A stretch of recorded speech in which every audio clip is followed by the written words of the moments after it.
की कहानी। एक बार की बात है, एक झील में एक मोर रहता था जो कि काफी खास था। उसके सुंदर सुंदर पंख थे। वहीं पर झील के पास एक बूढ़ी औरत अपनी बेटियों के साथ रहा करती थी। बहुत ज्यादा मेहनत करने के बाद भी वे गरीब ही थे। एक दिन मोर ने सोचा, यदि मैं रोजाना एक सुनहरा पंख इनको दे दूं तो ये महिलाएं इसे बेचकर अपने जीने के लिए पर्याप्त पैसा कमा सकेंगी। अगले दिन मोर बुढ़िया के पास गया। उसे देखकर बूढ़ी औरत ने कहा कि मेरे पास तुम्हें देने के लिए कुछ नहीं है। लेकिन यह सुनकर मोर ने बूढ़ी औरत से कहा, लेकिन मेरे पास तुम्हारे लिए कुछ है, और समझाया कि वह इस पंख का क्या कर सकती है। बुढ़िया और उसकी बेटियां उस दिन सोने का पंख बेचने के लिए बाजार गई और हाथ में पर्याप्त धन लेकर खुश होकर घर वापस आए। हंस दिन ब दिन बुढ़िया और उसकी बेटियों की मदद करता रहता।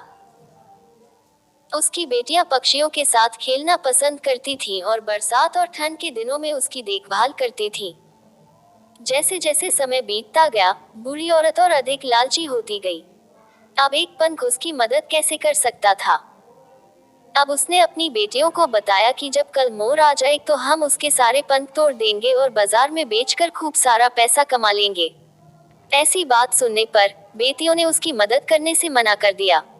अगले दिन बुढ़िया ने मोर के आने का इंतजार किया। जैसे ही मोर आया, बूढ़ी औरत ने मोर के अगले हिस्से को पकड़ लिया और उसके पंखों को तोड़ना शुरू कर दिया।